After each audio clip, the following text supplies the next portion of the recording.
Ashamaa harka fuunee dhaggeeffatootaa fi daawwattootaa qophii argaa dhageetti. Qophiin kun torbanitti guyyaa 3 wixata roobiidhaaf jimaata isaatirraan kan isinii darbudha. Qophiin har'aa kan guyyaa wixataati. Qophii kanarratti oduudhaa fi odeeffannoo biyya keenya naannoo biyya keenyaatiif darbees immoo addunyaa kana ilaallatu irratti hundaa'uudhaan gaggabaabsinee oduu gurguddaa kan ta'an irraa gaggabaabsinee deebifnee kan gurra isin buufnudha. Isa kaan dhaggeessaniitu ta'a, isa kaan immoo hin dhageenye ta'a yookaan dhaggeeffachuudhaaf yeroo hin arganne ta'a. Kanumaa jenneetu oduuwwan gurguddaan biyya keenya keessatti gidduu kana deemaa jiran maayinni naannoo biyya keenyaa keessatti immoo maaltu deemaa jira, maaltu nu fayyada, maaltu nu sodaachisa naannoo biyya keenyaa keessaa maal jiru, ollaan keenya akkamitti ole akkamitti bule waan jedhu irratti hundoofna. Addunyaa keessaa immoo bal'inaan miila diriirfachuudhaan immoo gara Afrikaattis gara addunyaattis oduun saba keenyaa fi naannoo keenya ilaallatu yoo jiraate itti daballee kan isinii dhiyeessinudha. Oduu kana kan qopheessinee isinii dhiyeessinu an Bafqaaduu Morodaatii fi Magarsaa Boonaati. Akkuma kanaan Magarsaan yeroo hundumaa akkuma beektanuu oduuwwan biyya keessaa irratti hundaa'uudhaan nutti hima.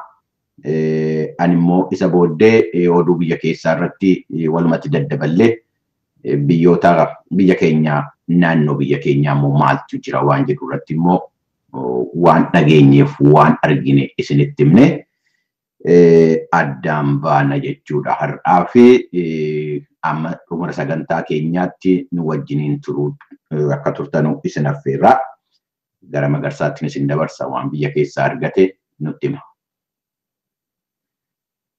Galatoomii biyyi teenya ammaan tana yeroo jijjiiramaatii fi gubbaa waan jirtuuf jecha waa hedduutu biyya keessatti hojjetamaa deema. Walgahiilee adda addaa, konferensiilee adda addaa godhamaa deema, hiriira garaagaraatti godhamaa deema. Irra guddaa haaluma naannawa hawaasa keenyaa irratti xiyyeeffachuudhaan hin eegala. Dhiheenya kana akkuma dubbachaa turretti akkuma yaada miidiyaa gubbaatti dubbatamaa jirutti rakkoon guddoon naannawa yuunivarsiitiilee garaagaraa keessatti gareen jijjiirama hin feene takka rakkina uumuu barbaaddu ijoollee barattuu jidduutti rakkina uumuudhaaf qophaa'aa kan jirtutti himamaati ture. Haala kana hambisuudhaaf yuunivarsiitii Haramaatitti torbaan dabre kan irra dabre kana keessatti walgahii bal'aa taasisuudhaan akka barattoonni if eeganii qaceellotti if eegan irratti mariin babal'achaan deemaa ture. Akkuma dura gabaafnettis naannawa yuunivarsiitii Asoosaatti rakkoo barattoota jidduutti dhufee lubbuun namoota sadiitis akka dabretti gabaasuun keenya ni yaadatama. Haala sanii wal qabatee maasiin naannoo yuunivarsiitii Gondaritti rakkoon dhalachuu fi akkasuma ammallee manneen barumsi sagantaan barumsaa garagariin adda cituu taa'uuf himama. Haa ta'u ammoo qaamni nagaa namoota garee barattoota walitti buusuudhaaf qophootee jira jechuudhaan sakattaa gurguruudhaan yuunivarsiitii Gondarittis namoota shakkaman qabanii to'annaa jala oolchaniitti jiran jaameetii irraan tana gabaafamaa jira. Haala kana wal qabatee maasiin yuunivarsiitii Asoosaatti keessatti namoota naannoo sanitti rakkina barattoota jidduutti uuman jaaman nama tokko shakkiidhaan qabanii shakkame qabanii to'annaa jala oolchanii osoo qorannoo irra jiranii poolisoota qorannoo irra jiru kana daguudhaan sobuudhaan qorichaan fudhadha dawaan fudhadha jee deemee mana dhuga dhaqee kilaashinkoof qawwee fudhatee dhukaasa banuudhaan eega dhukaasa hedduu banee booda to'annaa jala ooluudhaan kilaashinkoof 2 fi akkasuma ammallee cheekii baankii 10 fi akkasuma hawaa qormaata irratti mallattoo garaagaraa adda addaa waan qormaataaf isaan barbaachisu akka to'annaa jala oolchanii qormaata irra jiranitti ibsaniiti jiranii. Haaluma kanaan ammaasiin haalli naannoo Benishaangul Gumuz kunis amma dura hin tasgabboone jedhameeti dubbatamaa jira. Karaa godinaa ganda yaasoo keessatti ammallee guyyaa har'aa manneen gubachaa jiraachuu jiraattonni himaniiti jiranii. Ajajaan poolisii aanaa yaasoodha akka ibsatti har'aan tani miidiyaadhaaf akka ibsatti ammallee manneen gubachaa akka jiru ibsuu isaatii arguu isaatii fi manneen gubachaa akka jiru himeeti jira. Bulchaan aanaa Horoo Lammuuttis godinaa Wallaggaa keessatti namoonni hidhannoo hidhatan daangaa ce'anii ammallee jiraattota irratti akka dhukaasaa jiranii fi namoonni hedduun mammadaa'ee mana hakimaa akka seenanitti himamaa jira. Haala yuunivarsiitii kanaan wajjin rakkoo yuunivarsiitii yeroo kanaan wajjin wal qabatee har'aan tana magaalaa Ambootti hiriirri guddaan godhameeti yuunivarsiitii Ambootti hiriirri guddaan gaggeeffamee haala yuunivarsiitii keessatti barattoota walitti buusuu kana dura dhaabbachuudhaan hiriira guddaa taasisaniiti jiranii. Wanni karaa yuunivarsiitiin jiru ijoolleen barattuudhaaf bifa kanaan if eeggachaa jirti jechuudha. Karaa biraatiin hiriirri guyyaa kaleessaa dilbata kaleessaa hiriirri guddaan bulchiinsa magaalaa bulchiinsa Tigraayitti gaggeeffameeti oole. Hiriirri kuni magaalaalee garaagaraa magaalaa hedduu keessatti godhameeti jira. Hiriirri kuni wanni hiriira biraatiin adda godhu namni hiriira bahuun mirga isaati.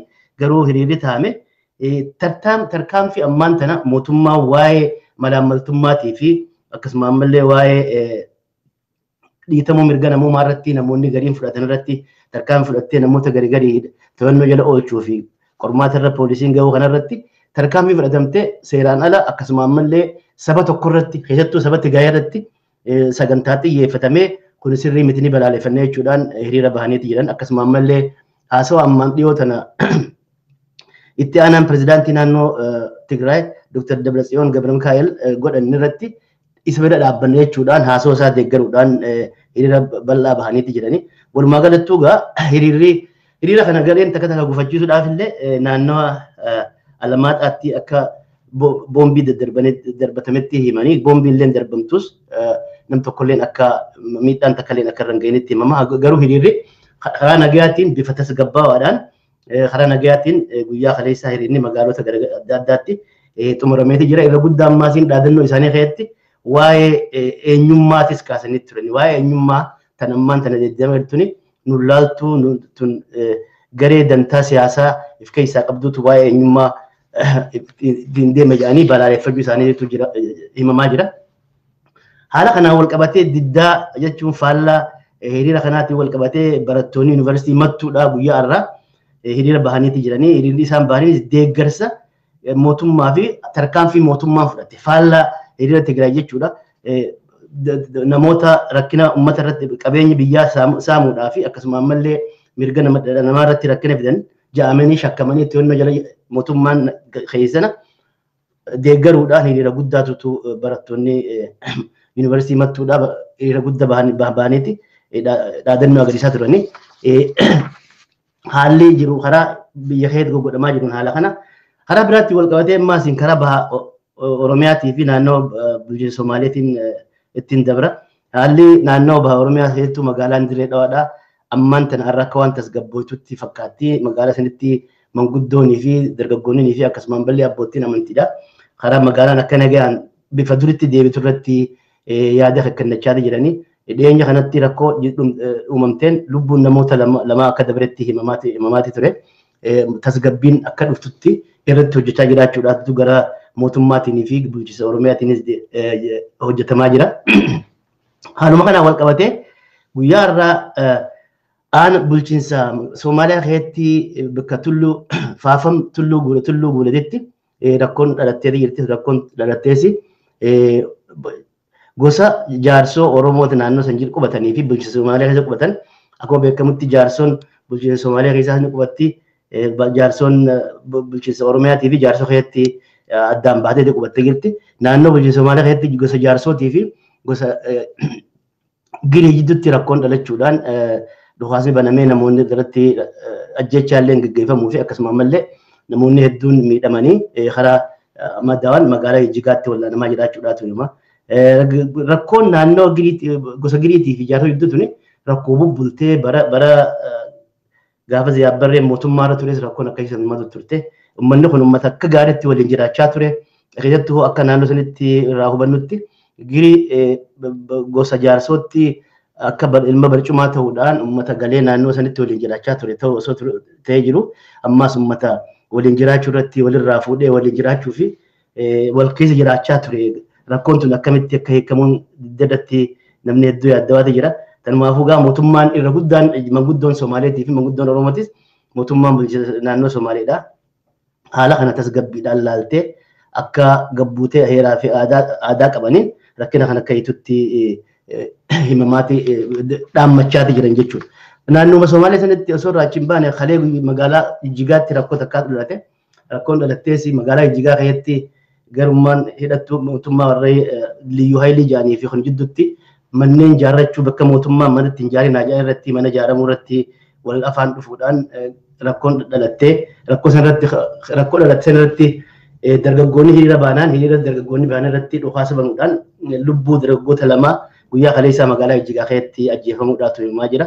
Uummanni illee hedduu dallanuudhaan hiriira eegas boodallee bahanii mana hakimaa Jijjigaa dura dhaabbachuudhaan Karramarraa hospitaalatti duratti hiriira gaggeessuudhaan akka rakkoon tun akka ittiin deeminatti dhaammachaatti turanii. Haaluma kanaan wal qabatee egaa guyyaa irraa magaalaa Adaamaa keessattis haala keessattuu baha daangaa Oromiyaa kanaa fi honi hedduu yaaddeessaa waan ta'eef yeroo hedduu deddeebi'ee rakkoo waan dhalattuuf magaalaa Adaamaatti konferensiin walgahiin nagaa fi tasgabbiidhaa naannoo san irratti kan qaamota garaagaraa hirmaachisee abbootii gadaatii fi warra amantii akkasumas mallee ugaazota hirmaachisee magaalaa Adaamaatti gaggeeffamaa jirti.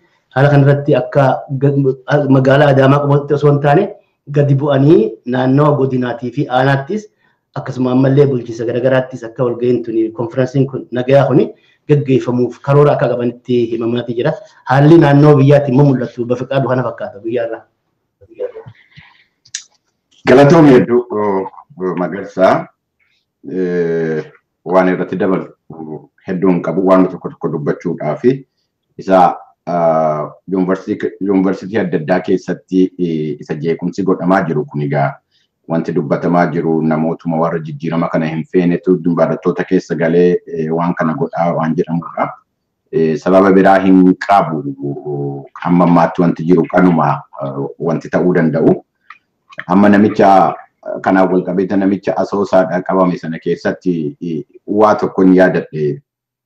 Yeroo tokko achitti waan gaazexaa irratti gabaasne tokkoo fi qabamee Finfinnee na qabanii geessanii achitti na hedhanii turanii waa'ee koo dubbachuudhaaf miti waan kana walitti qabee kaasuudhaaf jedheetanii bakka sanattitu ani hin deemin duraanii namni tokko bilbilee asoosaadhaan bilbila jedheetuyyuu nattaasa'aa ture sodaachisuus maal jechuus nattaasa'aa ture. Namni kun qooqni isaa qooqa nama biyya Tigraay.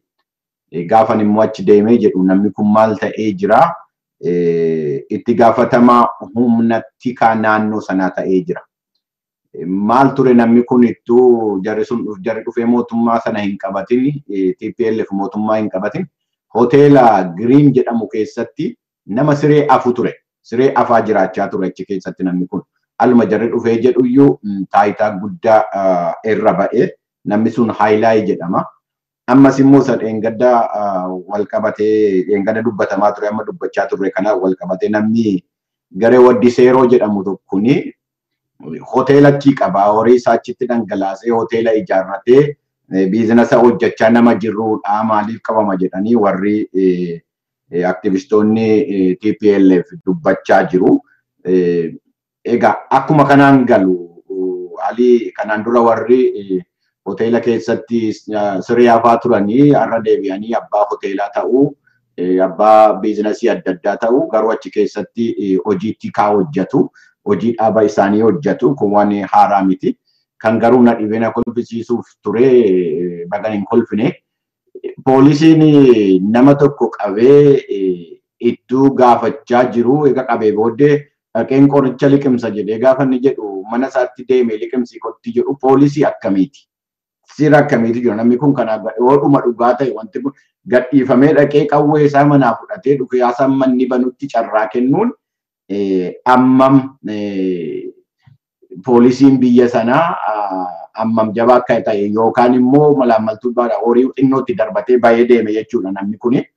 Wanti kunis waan barumsa namaa kennuudha fuula duratti kanumatti barbaade irratti karaa biraatiin isaa hiriira Tigraay keessatti godhame hiriirri kun dhugaa dubbachuudhaaf hiriira uummata Tigraay miti.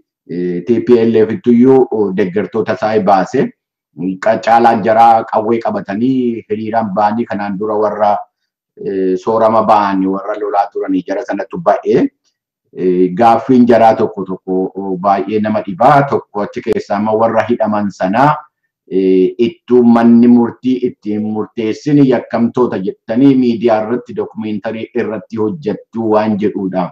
Har'a itti mul'atee jara kanatti kun kanaan dura nama meeqa hidhanii mana hidhaatti galchuu miti. Ittuu hin hidhin namoota irratti dookumeentarii hojjetanii waa meeqa gochaa kan turan jara waggaa 27 guutuu yakka akkanaa hojjechaa turan nama gaafa hidhamee yakkamaa ta'uunsaa mana murtiitiin ittuu hin mirkanaa'in televezyiiniidhaaf reediyoo irratti gaazexaa irratti barreeffama adda addaa dokumentari adda addaa televezyiinii fi reediyoo irratti hojjechaa kan turan jara. Amma gaafa dhufee jara irratti kan warra TPLF irratti wanti kun hojiirra ooluyyuu yakka ta'e. Kun waan nama taajabsiisu namoota keenya sababa kanaatiin waa meeqa irratti hojjechaa turani hidhanii ittuu hin ta'in ittuu hin illee dokumentari irratti hojjetaniitu booddee dhaqanii qabanii mana hidhaatti nama meeqan naqaa turani kanaan dura. Kan bira nama warra kanaan dura qabame fa'aa Kinfee fa'aa maaliif harka isaanii hiitanii kateenaadhaan maaliif hiitanii jechuudha kuni siyaasa agarsiisaa tuffii keenya agarsiisaa waan jedhudha. Waa lama kun kanaan duras namoonni meeqaan jarri hidhanii Mararaa Guddinaa Baqqalee Garbaa hidhaniitu jarri kateenaadhaan namatti agarsiisaa akka haamileen namaa cabu akka deeggartoonni jaraa qaaneffatan gochuudhaaf hidhaniituyyuu mana hidhaatti geessaa turan kateenaadhaan agarsiisaa sabatti agarsiisaa televezyiiniidhaan agarsiisaa. Siyyee Abrahaa nama jiraati. Kinfee Daanyoo Caalaa Kinfee Siyyee Abrahaa TPLF fi nama waan oolmaa guddaa oolee. Isa hidhanii kateenaadhaan hidhanii mana murtiitti gaggeessaa turan ijaan argaa turre waan sana. Ala sana inni kun rakkina hin taane ala sana seerri hin cabne karaa kanaan ala sana ittiin qaanofne jarri har'a Kinfeetti deebi'anii qaana'u. Karaa biraatiin immoo Kinfeedhuma isa jedhamu kan ammoo Dabratsiyoon mataan isaa gadi ba'ee nutu qabee mootummaa federaalaatti kennee jedhe. Humaraatti qabame namni kun. Humaraa immoo kan jiru poolisii Tigraay kan TPLF itti ajaju. TPLF harka isaa kateenaadhaan hidhee awurooppilaanii irra baasee erge. Kana poolisii Amaaraa miti, poolisii Oromiyaa miti, Abiyyi Ahmad miti kan dhufee kateenaatti kaa'e. Jarumatutti kateenaatti kaa'ee erge. Amma deebi'anii immoo eenyu irratti kan jarri komee dhiyeessuu barbaadan. Kun ittuu uummanni Tigraay hiriira kana baay'ee fedhii isaa ibsate waan baay'ee gaariidha, waan nama gammachiisudha. Sababni isaa maali? Waggaa 30 darbe, waggaa 27 taayitaarra turan, waggaa 3 dura immoo shiftaa ta'anii naannoo sana bulchaa turan dargiin dhiisee keessaa bahe. Waggaa 30 ol uummanni Tigraay fedhii isaatiin ba'ee quuqama isaa fedhii isaa ibsatee hin beeku hiriira ba'e. Yoodhuma kun fedhii uummata Tigraay ta'eyyuu kun gammachuudha. Maaliif gammachuu warra jijjiirama kana fidanii uummata Tigraay illee bilisa baasanidha. Garuu miti. Ammayyuu taanaan uummanni sun bittaa jala jira. Bittaa qawwee jala jira. Hiriirri kun warruma kanaan dura taayitaarraa dhiibamee wanti jarri kanaan dura argachaa turan itti hafeedha. Maaliif taayitaa dhabne jedhanii warra dal'ananidha. Jedhaniiru waan achirratti fokkorsuu adda addaa baafatanii dhufaniiru. Kanaan dura hiriira tokko baaneerraa inni kun lammaffaadha. Sadaffaa hiriira hin baanu yoo baana taaniyyuu Itoophiyaarraa addaan foqnonnee mootummaa mataa keenyaa ijaarranna jennee gaafanna kana booda jedhanii akeekkachiisa wayiis mootummaa federaalaatiif dabarsaniiru. Hiriira ba'uun mirga isaaniiti. Namoonni biraas immoo biyya adda addaatti kutaa biyya adda addaa keessatti ba'anii mootummaa deeggaruudhaaf hiriira gochaa jiru. Jarris mirga isaaniiti. Wanti kun garuu gara walitti bu'iinsaatti gara lolaatti akka hin deemne waan godhamu irratti wanti hojjetamuu qabu ammas hojjetamuu qaba. Eenyuyyuu bu'aan argatu jarris hin gowwoomu malee illollee nama biraa akka kan immoona jedhanii yookaan uummata biraa moona jedhanii mootummaa kana jijjiirraa humnaan jedhanii yoo yaadata ta'e gowwummaadha. Garuu mirga isaanii shaakaluudhaaf gaariidha. Mirga kan akka isaan argatan gochuudhaaf warra wareega kaffalee lammiilee keenya hin galateeffanna ammas.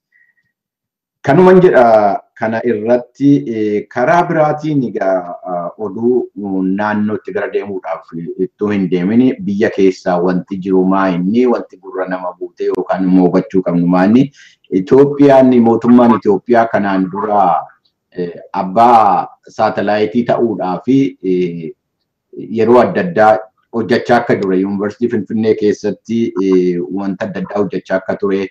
Buufata saatalaayitiis immoo gara Inxooxxoo irratti ijaaranii akka hojjetamaa ture. dhiyeenyattis immoo saatelaayitii mataa isaanii gara samiitti furguggeessuudhaaf ol erguudhaaf akka hojjetamaa ture dubbatamaa ture.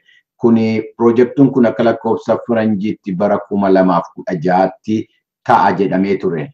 Bara kanatti Itoophiyaan saatelaayitii mataa ishee ol gara samiitti ol furguggeessitii jedhanii turanii hin taane garuu oduun amma ba'aa jiru bara 2019tti jechuudha. Akka lakkoofsa faranjiitti kunis bara dhufu Chaayinaa irraa saatelaayitiin Itoophiyaa tokko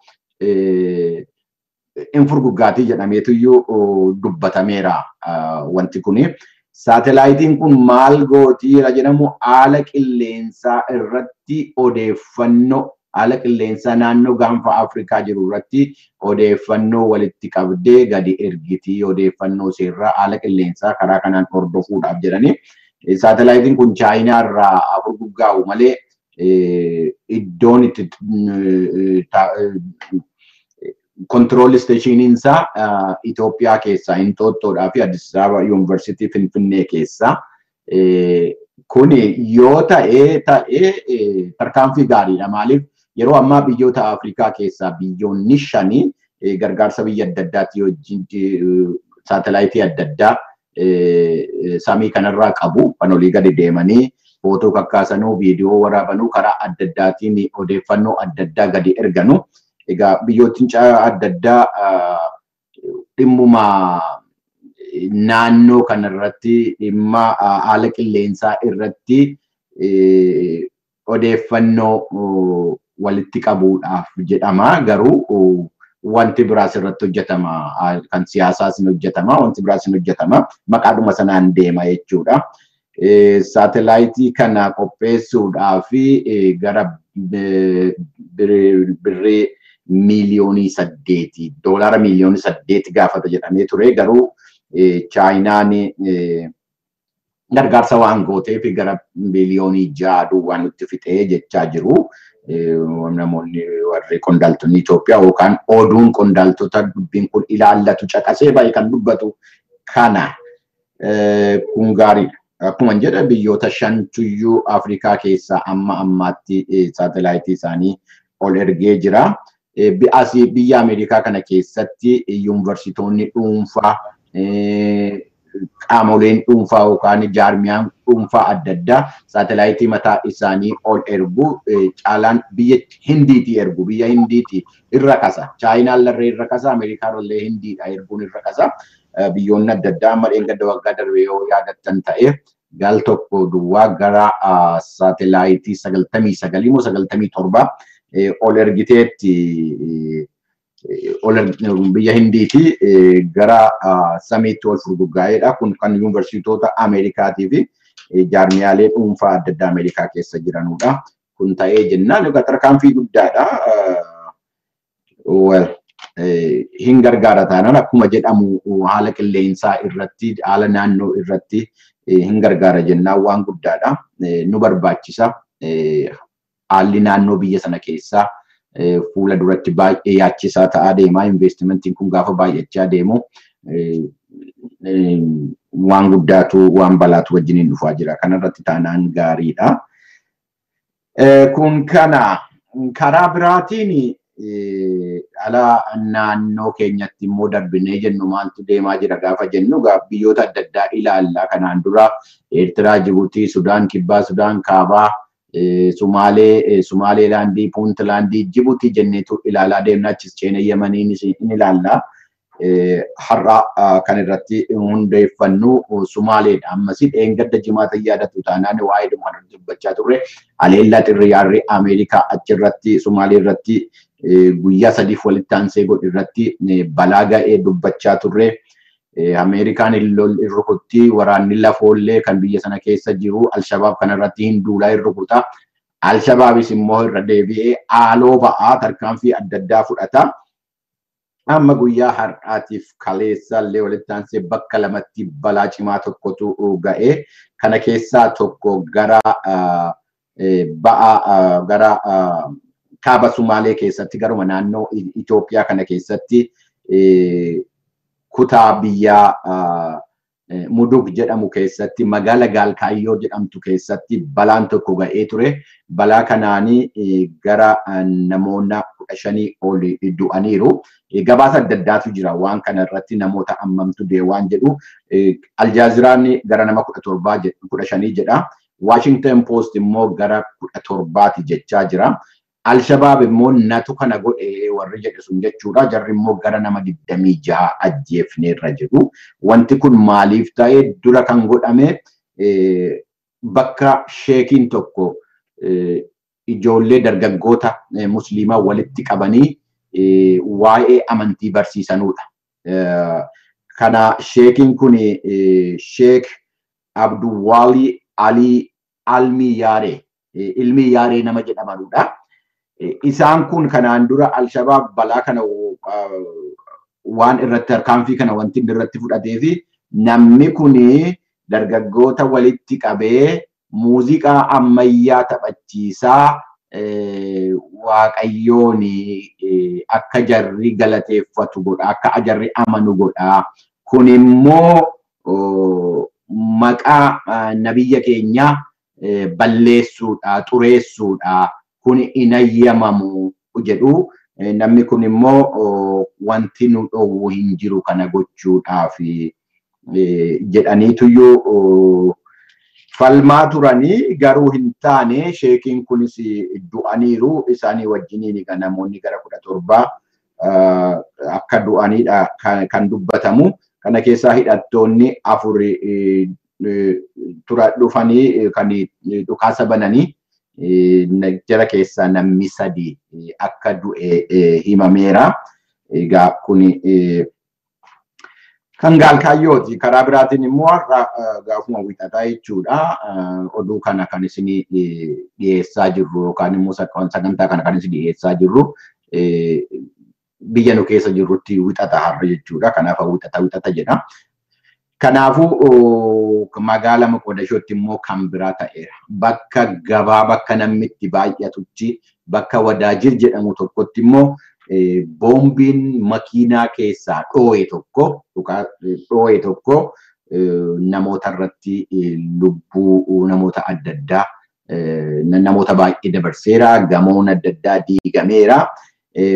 Kana irratti poolisiin naannoo Moqaadishoo yookaan immoo magaalaa Moqaadishoo akka dubbatetti jedhanii maddeeleen oduu adda addaa akka dabarsaa turanii balaa kanaan nama 2 duwwaatu du'eedha kan jarri jechaa jiru. Nama 2 makiinaa tokko shakkiidhaan dhaabanii kellaa irratti dhaabanii ittuu jarri nama makiinaa sana oofu shufeera isaa gaggaafachaa jiran wanti kun dhoo'ee gamoon adda addaa diigamee jijjigee jedhanii nama 2 duwwaa du'ee jedhanii garuu oduun BBC irraa immoo arganne akka jedhutti namoonni balaa kanaan du'an nama 8 ta'aniiru jedha. Egaa gara nama 25 olii 26 olii balaa kanaan akka du'aniidha kan tilmaamamu. Bakka amma Moqaadishoo keessatti bakka amma Wadaajir jedhamu kana irratti bara 2017 akkuma kanatti balaan boombii ga'e gara nama 39tu du'e. Lammaffaadha jechuudha amma achirratti inni har'aa achirratti balaan kun uumame. Kanatu jira gaa namni kuni namni keessumaa isa Gaalkaayyoo irratti godhamee sheekiin sun du'an irratti sababni isaanii sheekiin kuni amantaa musliimaa keessatti isa suufii jedhamu kan geggeessanudha jedhu. Gaa waliin mormuu shi'aadhaaf sunnii keessatti addunyaa irratti waliin mormiin jiru. Biyya adda addaa keessatti dhiiga namaa dhangalaasaa jiran, lubbuu namaa baay'ee dabarsaa jira. Sooriyaa keessatti waan ta'u hin argina. Yaman keessatti waan ta'u argaa jirra. Kanaan wal lolaa jiru. Mee ittuun isa gara biraatti hin darbii waanuma kana jabeessuudhaaf waa'ee suufiidhaan wal qabatee jiruu fi Moqaadishoo keessatti immoo Sumaalee keessatti karaa kanaan waan godhamaa jiru irratti Magarsaan na caalaa beekumsa qaba. Magarsaan amantii isaatis na caalaa beekaa jechuudha barateera qara'eera. Mee kanarratti waanuma irra dubbadhu irratti keessumaa waan Sumaalee keessatti godhamaa jiru kanarratti Magarsaa mee waatti itti dabaliiti gara biraatti deemnaati. Gaarii Bafqaadu gaariidha. Amantiin amma haalli maan tana jiru amantiin reetu amantii Islaamaa tana gaafa duratti nuti amantii Islaamaa akka biyyatti beeknuu fi eega biyya naannoo Arabaa kanaa fi bakka adda addaa deddeemnee agarra xiqqoo garaagarummaatu jira. Duratti biyya amantii Shi'aa fi Shaafii fi addumaanuu hedduun addan hin baane gaafa beekamu. Amantii Islaamaa keessatti garaagarummaan lama gurguddaatu jira. Lamaanis maali? Tokko sunniidhaa fi Shi'aadha. Garaagarummaa xiqqashoo adda fageenya qabu. Garuu sunniinis akkaatuma itti sheekottiin takka takka oggawaa hojii irratti hiitu waan mata xiqqoo ogga salaatanfaa harka kanatti qabachuu ogga salaatanfaa quba kana waan mata xiqqoo ogga udu'at salaataa udu'atanfaa akkaatatti udu'atan kanarraa kan ka'e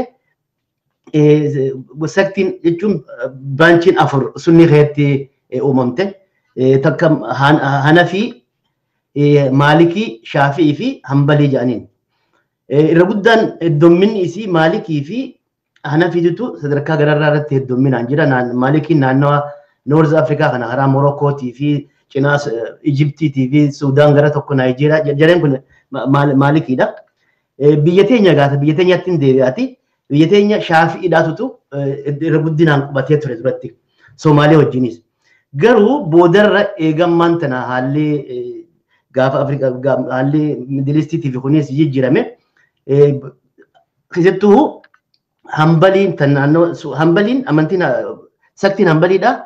Suudii fi naannoo Midilistii kanatti hedduu jajjabduudha. Ammaan tana sheekottiin hedduun babbarattu naannoo Suudii dhaqxee babbarachuu irraa ka'e Somaalee irraa deemtee barachuu irraa ka'e naannoo kanatti hedduu amma sheekottiin teenya biyya teenya irraa deebitu Somaalee irraa deebitu Suudii fi Makkaa fi Madiina barattee godhuftu wanna Hambalii kana qabattee dhufte amma duratti amantiin naannoo Somaaleetiif jirtuun tan Shaafi'iituun akkuma beekamutti gaa suufii jedhaniiti hadiraa dhaabbatanii waan adda addaa ammaas sheekottiin gurguddaan hoggaan akhiramaniis hoggaddu'anis achitti qubbii fa'aa dhaabbatanii jijjiraachaa turanii. Namni akkasitti ziyaaraa ture wanni kun bid'aadha dhorkaadha jechuudhaan boodarra gaa bobbaan eegalamtee amma warri Alshabaab jedhaniin kun faan jirjiraan sheekottii suufii tana hedduu naannoo Somaaliyaa keessaa hedduu qabrii isaaniitii fi qubbii isaanii cufa diiganii gataa turan jechuudha. Amma sheeticha Sheekh Abdiwalii Ilmii kana Abdiwalii Ilmii ammaan dura akkuma ati jetteeti haala inni waa'ee irratti fatwaa sheekottiin garii fatwaa irra dabarsitee turte. Fatwaa jechuun badii balleesseetii yoo badii irraan dhaabbanne tarkaanfii iddoo akka fudhamtu jechuudha. Fatwaa irra dabarsanii turanii innis fatwaa san didee karaarraan jira sirrii wanni hin balleessin jiru jechuudhaan mormachaa ture.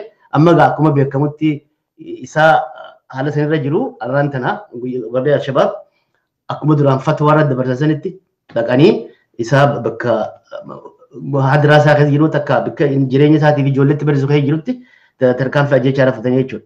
Kanaafuu naannawa Somaalee keessaa sheekottii akkasaa suufii tana akka jirutti baballeessan keessattuu lafa Alshabaab ittiin amma magaalaan Gaalka'ayyoo tuni magaalaa hedduu Alshabaab keessatti humna guddoo hin qabne keessatti waan turteef inni ture malee naannawa bakka biraa bakki Alshabaab naannawa Gaalka'ayyoo karaa Kismaayyootii fi karaa naannoo keenyatti aanu kanaan bakka Alshabaab itti jajjabootti duruu sheekottii kana lafarraa balleessanii hundaa'u wanta qubbii isaaniitii fi qabriilee isaanii cufaa'u diddiiganii fixanii jiran jechuudha.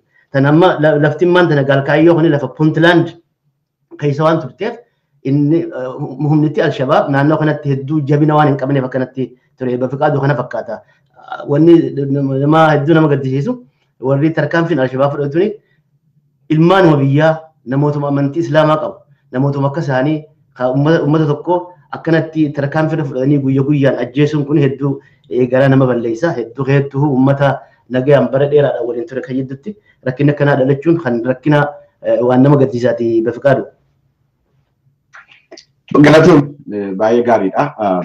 Fuula duratti addunyaa kanarratti amantiin tokko wal qabate seektii adda addaatiin wal qoodanii balaa gurguddaa gahaa jiru kanarratti fuula duratti bal'inaan itti deemna ta'a yoo wanti nu dhowwu hin jirre.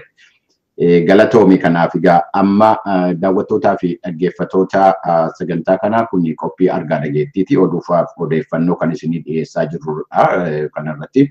Amma immoo itti fufuudhaan waa'ee Chaayinaatiif waa'ee Afrikaa dubbannaa waa tokko waan dhageenye irratti waan dubbatamaa jiru irratti hundaa'uudhaan akkuma yaadattan gidduu yeroo darban keessatti Chaayinaan ammam Afrikaa keessatti miila diriirfachaa jirti. Bakki jarri hin jirre hin jiru yeroo amma Afrikaa keessa karaa investimantiitiin karaa daldalaatiin bakki jarri hin jirre hin jiru. Akkuma kanaan immoo naannoo keenya irratti immoo Jibuutii kanaan dura caqasnee irraa buufata waraanaallee Jibuutii irratti akka jarri ijaarrachaa jiru. Kanaan wal qabatee immoo Ameerikaadha wajjiniini. Biyyoota bahaatii wajjiniin immoo ammam akka jarri wal gaarreeffachaa jiru. Naannoo sanarratti ammam akka jarri dorgommii keessa jiru ilaalaa turre. Kanaan dura akkuma beekamu dorgommiin Chaayinaan Afrikaa keessatti gootu waan investimantiidhaan wal qabateedha. Siyaasa keessa hin gallu jechaa turan. Biyyoota dhimma biyyootaa keessa siyaasa keessa hin gallu jechaa turani. Kun garuu waan amanamaa miti waanuma sobaati. Kanaan dura akkuma yaadatamu saatelaayitii televezyiinii saatelaayitii biyya kana biyya alaatii Itoophiyaatti darbamu keessaa isaatiin OMN'nis warra biraas rukutamaa akka turan yaadata. Kana keessatti harka cimaa garsa guddaa kan gochaa ture kan godhaa ture mootummaa Chaayinaati. Waan beekamuudha kuni kana keessa hin gallu jedhu garuu rakkina adda addaa uumaa akka turan hin beekani. Garuu amma immoo investimentii kana duwwaa irratti hin dhaabbanne. Inni jarri Jibuutii keessatti kanaan dura loltoota buufata waraanaa dhaabna jedhani achuma galaana irratti shiftoonni bidiruu adda addaa irratti rakkina jarri uuman ittisuudhaa fi intarastii qabna achirra jedhaniiti kan jarri itti galan. Amma immoo investimentii Afrikaa keessatti gochaa jiran kanaan alatti waliigaltee waliin hojjechuu karaa waraanaatiin jechuudha. Waliigaltee uumuudhaa fi foorumii tokko simpooziyemii tokko sadaasa 19 jalqabee amma 23tti Chaayinaa keessatti ta'ee ture. Wanti kun maal jedhaa?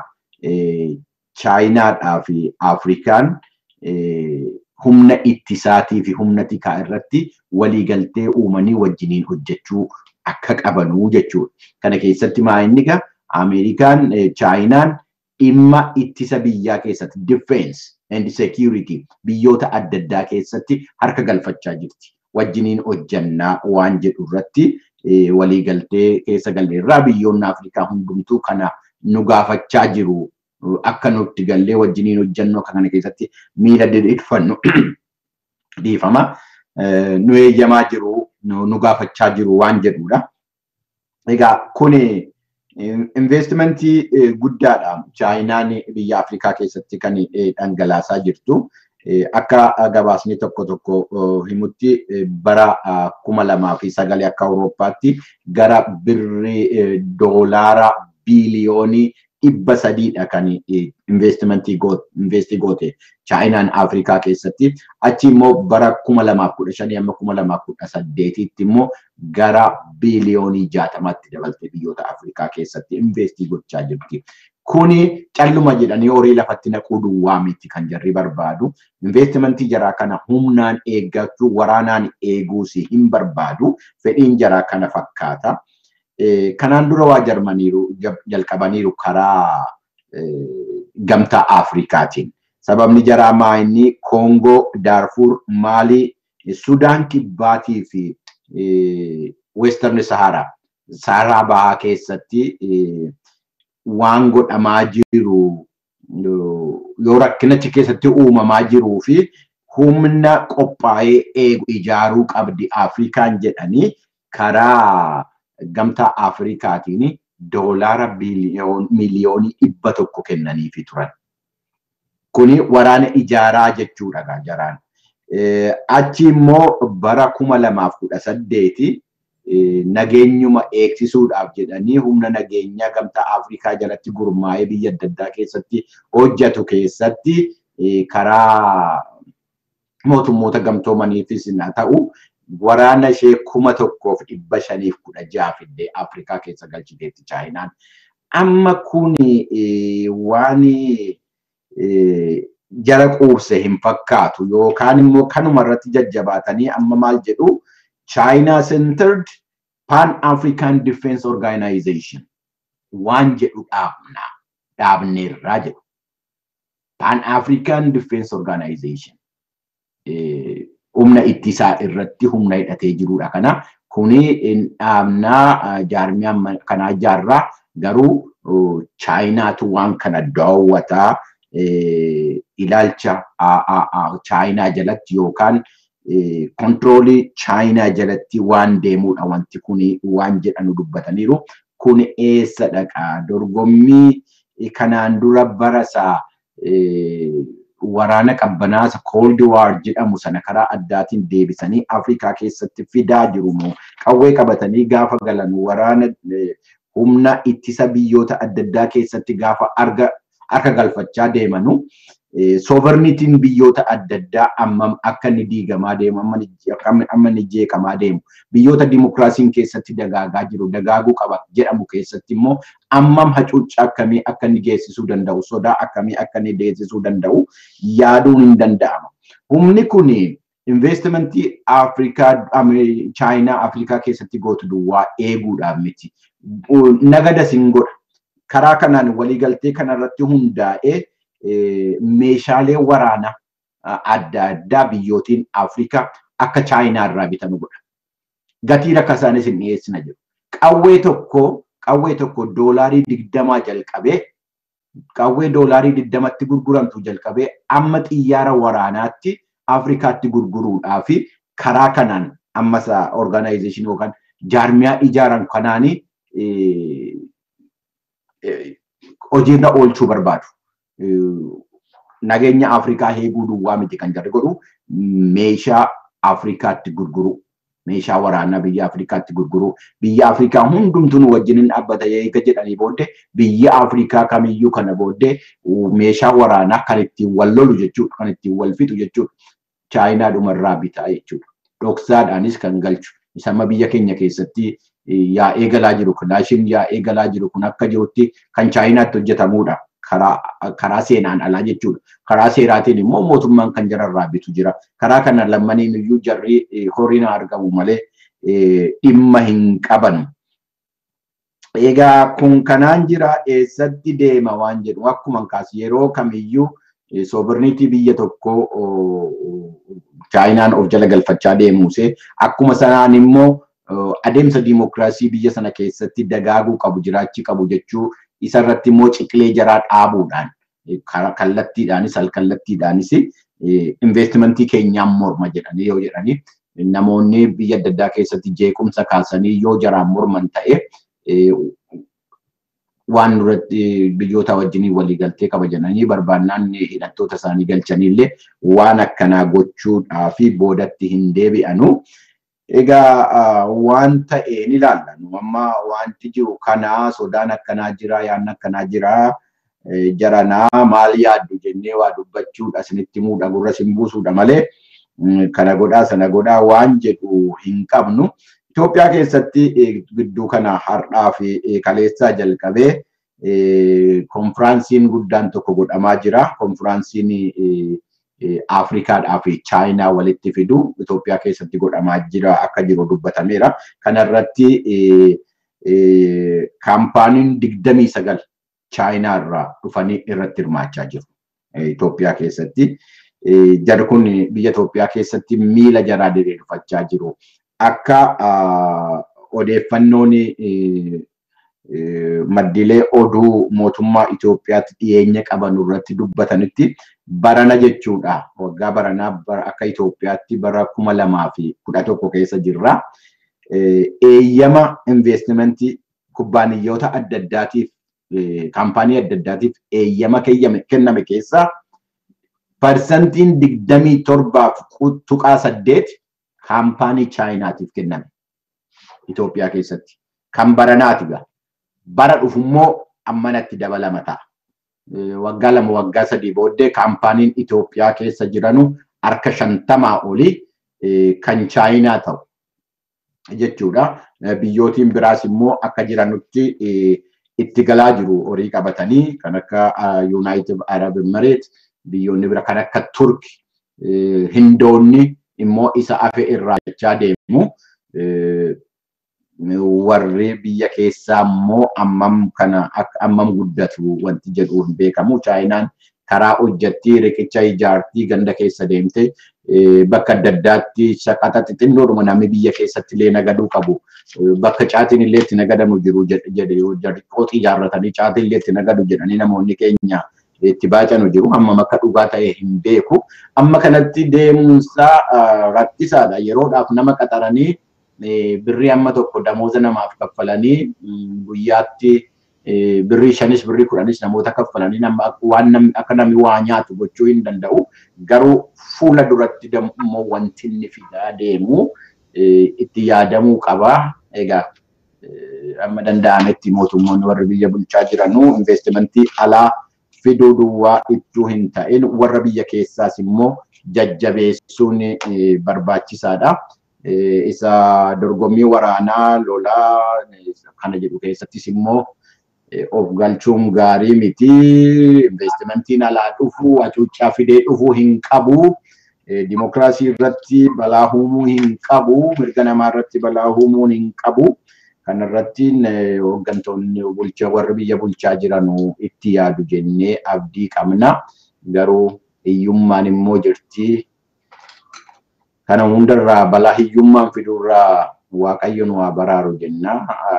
Magarsa hankanuman qaba. Kanarratti ayyaanni abbaa keetii wanti sitti agarsiise jira wanti dubbattu. Yoo jira dabaleetii jiraachuu dhabaannaan hin deemne. Bakka lakki baddettee lafa keessa biyya Afrikaa ammaan tana qabachuudhaaf deemtu baddettee lafa keessa. Eetan irratti waan hin dabaluun qabu sa'aanis kuttee nu goolabe nu cufe. Egaan daawwattootaa fi dhaggeeffattoota qophii argaa dhageetti kan guyyaa har'a guyyaa wixataa isiniif qabannee dhiyaanne oduudhaaf odeeffannoon gurra sin buusuu yaalle asuma irratti raawwata. Roobii dhufu immoo waan biraa irratti waan gidduu kana dhageenye irratti waan immoo hammata irratti wanti dabalataan dhufu yoo jiraate isa immoo itti daballee roobii immoo wal argina. Nus isinis Waaqayyo achiin nu haa ga'u. Bakka jirtanutti wal jaalladhaa wal kabajaa hundi keessan iyyuu nagaa ta'aa nagaatti.